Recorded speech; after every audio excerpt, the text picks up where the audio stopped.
मैं महापात्रा साहब, दो चीजें एक साथ पूछ लूं।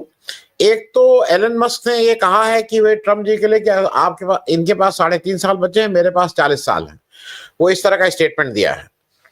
दूसरा, ट्रम्प के बारे में एलन मस्क ने कहा है कि भाई इम्पीचमेंट की बात की है, कि इम्पीचमेंट इनके खिलाफ, क्योंकि इस तरह के सबूत हैं जो इम्पीचमेंट भी हो सकते हैं। ये बात मैं इसलिए कह रहा हूं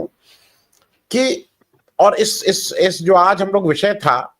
आपको क्या कहीं उम्मीद लगती है कि भारत में भी कोई ना कोई इस तरह का मस्क पैदा हो सकते हैं जो हमारे जो देसी ट्रम्प जी हैं उनको चैलेंज करें? क्योंकि ये संभावना से इनकार नहीं किया जा सकता है, जिस तरह से अडानी जी को एक तरफा बिल्कुल सब कुछ दे दिया गया है। मैं कोई बहुत ज्यादा इंडस्ट्रियलिस्ट को नहीं जानता हूं, लेकिन 2-4 लोगों से जिनसे, मतलब जिनको जानता हूं, जिनसे कहीं से बातचीत जिनकी समझ में आती है, या उनके यहाँ कुछ लोग काम करते हैं, बाकी लोगों को ये बहुत ठीक नहीं लग रहा है। तो आपको क्या लगता है कि ये जो इम्पीचमेंट और ये है, इसकी संभावना भारत में भी हो सकती है? हमारे यहाँ इम्पीचमेंट नहीं होगा, कुछ और हो सकता है, लेकिन पोल पट्टी सबकी खुल सकती है। आज के इस युग में अगर एलन मस्क कुछ अपने पास कुछ रखे हुए हैं, वीडियो टेप कुछ इस तरह की बातें, तो क्या ये संभव है कि हमारे यहाँ हर की फाइल बनाने की वो होती है ना, अमित शाह साहब के पास हर एक आदमी की फाइल है, तो क्या जब सबकी फाइल बनती है तो किसी और की भी फाइल बन सकती है? मतलब फाइल एक ही तरफा बनती है क्या? महापात्रा साहब। जी जी आनंद भाई, पहले तो आपको शुक्रिया और आपको बधाई। मुझे लगता है कि आपकी यात्रा हुई थी अमेरिका और आपने अभी अमेरिका यात्रा से वापस आए, ये जो तूफान पैदा हुआ तो मुझे कहीं लग रहा है कहीं ना कहीं आपकी और शीतल जी की भी कहीं कोई भूमिका तो नहीं है। जो भी है, पहली बात तो ये है कि ये मैं हमारे वरिष्ठ साथी जयनारायण जी को सुन रहा था, मैं उनकी एक बात से जरूर इत्तेफाक रखूंगा।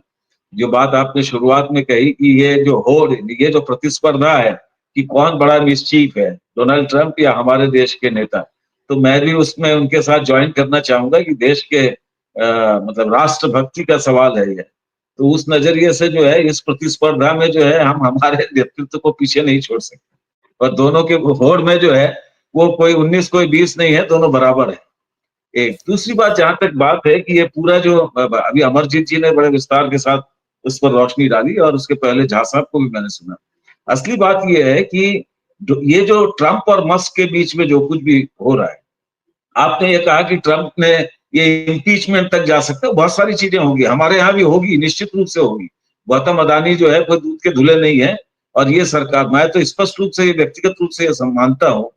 कि जिस तरीके से अमित शाह जी के पास जो है आपने कहा फाइलें हैं, तो उनके पास भी बहुत सारी फाइलें हैं, और कई बार जो है उन्हीं फाइलों का नतीजा है कि आज ये देश जो है केवल एक औद्योगिक घराने के इर्द गिर्द जो है भारत जो है केंद्रित होते जा रहा है, और सारी जो संपदा है, संपत्तियां हैं, उसका केंद्रीकरण उसी औद्योगिक घराने तक पहुंच रहा है। लेकिन मैं एक बात जरूर कहना चाहूंगा कि अमेरिका के अंदर ये जो वर्तमान हालात, इसमें तो कोई संदेह नहीं है ना कि ये दोनों व्यापारी। एक दूसरी बात यह है कि डोनाल्ड ट्रंप ने चुनाव के प्रचार के दरमियान जो स्लोगन दिया और चुनकर आने के बाद भी जो बातें कही, आपने झा साहब की बात सुनी होगी तो आपको एक बात समझ में आया होगा, उन्होंने एक रेफरेंस दिया बर्नी सैंडर्स का। तो अमेरिका के अंदर ये जो आर्थिक असमानता है, असली बात क्या है आज,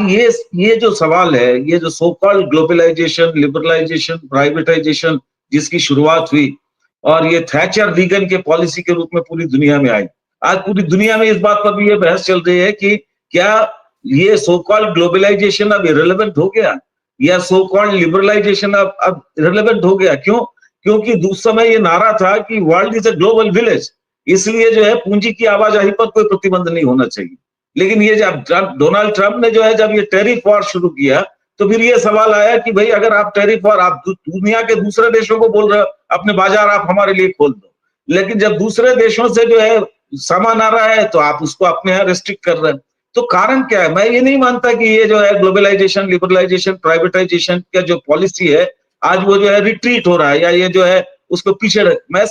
समझता हूँ ये ट्रंप और मस्क के बीच में जो ये जो झगड़ा हो रहा है उसमें 2-3 महत्वपूर्ण बिंदु मुझे लगता है। पहली बात तो ये है, जब ट्रंप ने ये नारा दिया कि मेक अमेरिका ग्रेट अगेन, इसका अर्थ होता है अमेरिकी साम्राज्यवाद का जो हेजेमनी है, उसका जो एकाधिकार है पूरी दुनिया के अंदर, उसकी बहाली वो चाहते हैं। एक दूसरी बात यह है कि चुनाव के दरमियान उन्होंने जो है, जो अमेरिकी जनता की विपन्नता है, असमानता है, उसको एड्रेस करते हुए उन्होंने ये कहा कि भाई जो है हम इन सारी चीजों का जो है समाधान करेंगे। हकीकत क्या है, अभी आंकड़ों, मैं इसलिए आंकड़ों पर नहीं जा रहा हूं क्योंकि अमरजीत जी ने बहुत सारे आंकड़े हमारे सामने रखे। हकीकत क्या है कि डोनाल्ड ट्रंप के इस स्लोगन के पीछे, जैसे हमारे देश में मोदी जी ने जो किया, हर साल 2 करोड़ रोजगार पैदा होगा, किसानों की आमदनी 2022 तक दुगनी हो जाएगी, हर आदमी को छत मिल जाएगा, और जो जो भी हुआ, देश पूरा बदल जाएगा, देश खुशहाली के रास्ते पर चला जाएगा। लेकिन हकीकत क्या है कि उनमें से कोई भी चीज पूरा नहीं हुआ। डोनाल्ड ट्रंप ने भी जो है सपना दिखाया अमेरिकी चुनाव के अंदर, वो तो पूरा नहीं हुआ। और उन्होंने ये जो नारा दिया, मेक अमेरिका ग्रेट अगेन, उसके जरिए ये जो टैरिफ वॉर का युद्ध शुरू हुआ, उस टैरिफ वॉर के युद्ध ने, क्योंकि आज दुनिया में जो है, उस समय आप पहले जिस तरीके का अमेरिका का हेजेमनी था, आज वो हेजेमनी उस रूप में नहीं है। क्यों? क्योंकि आज चीन जिस रूप में खड़ा है और वो पूरी दुनिया की अर्थव्यवस्था को प्रभावित कर रहा है।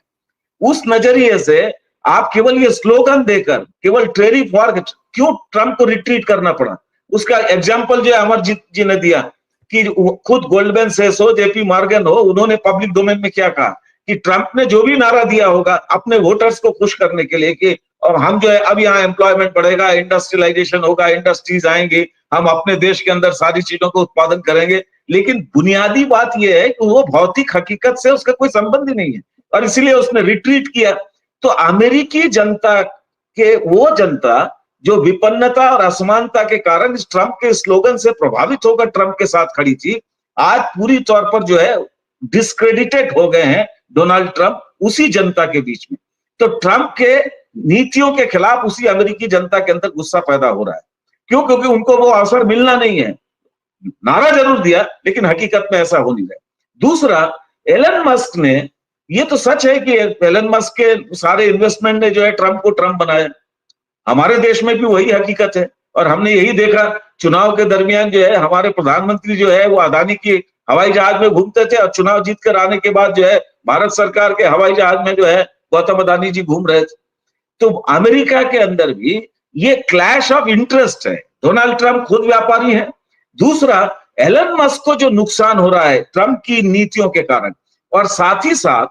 ट्रंप ने एलन मस्क को जो जिम्मेदारी दिया और उसने जो है ये गवर्नमेंट एक्सपेंडिचर में कट, सब्सिडीज में कट, बड़े पैमाने पर रिट्रेंचमेंट, ये जो सजेशन दिया, उसका नतीजा है पूरे अमेरिका, ये हिंदुस्तान नहीं है, अमेरिका में टेस्ला के खिलाफ जो जबरदस्त गुस्सा पैदा हुआ। ऐसा हुआ कि टेस्ला के जो शॉप्स है वहां पर लोगों ने न केवल प्रोटेस्ट किया, वायलेंट प्रोटेस्ट किया, और उसका नतीजा क्या हुआ? अमरजीत जी ने आंकड़ों में आपको बताया कि बड़े पैमाने पर नुकसान हो रहा है। तो एलन मस्क की पहली प्राथमिकता है, वो पूरी दुनिया के सबसे बड़े धनी व्यक्ति हैं, उनको वो डोनाल्ड ट्रंप को लेकर आए ताकि जो है अपना जो मुनाफा है उसको और किस तरीके से एक्सपांड करें। लेकिन हो ये रहा है कि डोनाल्ड ट्रंप की नीतियों से वो खुद अपने अस्तित्व को नुकसान पहुंचाने की स्थिति में पहुंच रहे हैं। और इसीलिए होता यही है, कैपिटलिस्ट सिस्टम के अंदर, पूंजीवादी समाज के अंदर, जो भी पूंजीपति अपना पैसा लगाता है, अगर वो लगाया उसका रिटर्न जिस दिन उसको नहीं मिलेगा तो ये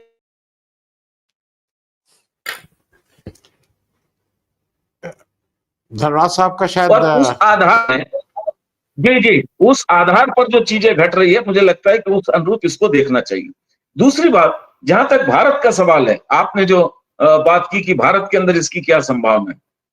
क्या यहां भी ऐसा नहीं हो सकता है? लेकिन अभी तक हम ये समझ रहे हैं, आपने देखा होगा उदाहरण, हमारे देश के अंदर ये सच है कि पूंजी का जो केंद्रीकरण है, अभी जो हुर रिच इंडिया का जो आंकड़ा आया, उस आंकड़े ने ये स्पष्ट किया कि एकमात्र व्यक्ति है जिसकी संपदा के अंदर 1 लाख करोड़ रुपए से ज्यादा की संपत्ति का इजाफा हुआ, और वो कौन है आपको ये मालूम है? उसी ने ये बताया कि हमारा देश ऐसा देश बनते जा रहा है जो बिलियनरीज के मामले में, खरबपतियों के मामले में 1 साल के अंदर जो है 142 लोगों का इजाफा हो गया हमारे बिलियनर्स के अंदर, और उसमें सबसे बड़ा कौन है ये सबको मालूम है। लेकिन आपको ये मालूम है कि हमारे देश के अंदर आज भी जो इंडियन कॉर्पोरेट्स हैं उनके अंदर जो है, क्यों? क्योंकि हमारी जो मौजूदा सरकार है, पूंजी का पूरा केंद्रीकरण गौतम अदानी के नजदीक होने के बावजूद सारे लोग जो देश के बड़े पूंजीपति हैं उन पूंजीपतियों के इर्द गिर्द सबको संतुष्ट करने की कोशिश होती है। और उसका सबसे बड़ा उदाहरण है रफाल डील। आपने देखा होगा रफाल के मामले में यूपीए के टेन्योर में जो एग्रीमेंट हुआ था, उस एग्रीमेंट में बदलाव करके अनिल अंबानी, जिनको डिफेंस के मामले में किसी चीज का कोई अनुभव नहीं है, तजुर्बा नहीं है, कभी उन्होंने जो है कोई पुर्जा नहीं बनाया, कोई मतलब कोई तजुर्बा ही नहीं है, ना ही उनका कोई ढांचा है, लेकिन HAL को बाईपास करके, हिंदुस्तान एरोनॉटिक्स लिमिटेड को बाईपास करके एक डिफॉल्ट अनिल अंबानी, एक दिवालिया अनिल अंबानी, उसको जो है खड़ा करने के लिए जो है रफाल के एग्रीमेंट के साथ ये उनको जो है उसमें शामिल करा दिया गया। ठीक उसी तरीके से अगर मान लीजिए हिंदुस्तान के सारे कोर सेक्टर में, चाहे वो स्टील हो, कोल हो, यहां तक कि एग्रीकल्चर प्रोडक्ट्स हो, सारे या एयरपोर्ट्स हो, XYZ, सब कुछ, सारा ढांचागत संसाधन, और जिसमें आपने एक उदाहरण अभी हाल ही में फाइनेंशियल सेक्टर का जिसका जिक्र किया, उसके में पोर्ट्स हो, XYZ, सब, वो कंसंट्रेशन ऑफ वेल्थ एक ही पूंजीपति के हाथों में हो रहा है। लेकिन उसी पूंजीपति के हाथों में जब ये केंद्रीकरण हो रहा है, ऑयल सेक्टर के अंदर, टेलीकॉम सेक्टर के अंदर, आज भी जो है जो सबसे बड़ा मोनोपोली कैपिटल के रूप में जो है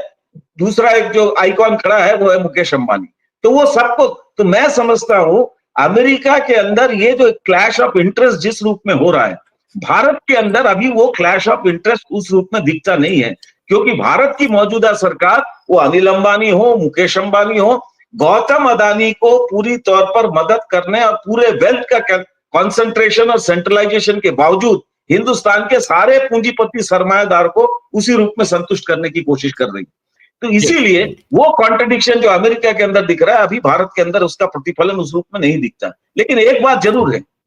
भारत के अंदर भी ये पहलगाम के बाद, जिसके बारे में सुनील जी और दूसरे लोगों ने कहा, मैं उसके विस्तार में नहीं जाना चाहता। आप ये प्रचार कर रहे हैं तिरंगा यात्रा का, आपका तजुर्बा क्या है? आप जब ये स्लोगन दे रहे हैं कि आप जो है मेरे रगों में जो है सिंदूर दौड़ रहा है, उसका पब्लिक पोस्चर में जो है क्या असर हो रहा है, जनता के बीच में क्या सवाल हो रहा है, तो ये जरूर है जिस तरीके से ट्रंप डिस्क्रेडिटेड हो रहे हैं और पूरी दुनिया के अंदर हमारी जो फॉरेन पॉलिसी है उसका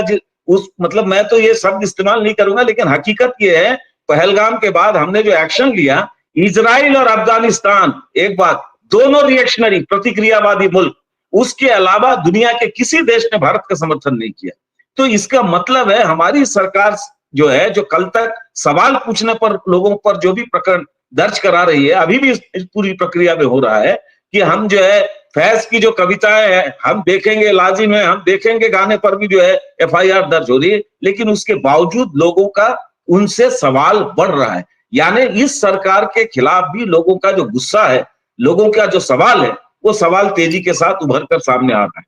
तो इसीलिए वो चुनावी टैक्टिक्स के लिए कितना ही इश्यूज को डाइवर्ट करे, अमेरिका के अंदर भी जो डाइवर्ट करने की कोशिश हो, मैं नहीं समझता कि पूरा सफल होंगे। भारत के अंदर भी असली मुद्दों से जनता का ध्यान भटकाने की तमाम कोशिशें जो भी मोदी सरकार करे, लेकिन पहलगाम और पहलगाम के बाद लोगों के बीच में एक जरूर सवाल है और इसीलिए वो पार्लियामेंट सेशन नहीं बुला रहे, जिससे जनता को आप विमुक्त नहीं कर सकते। जी।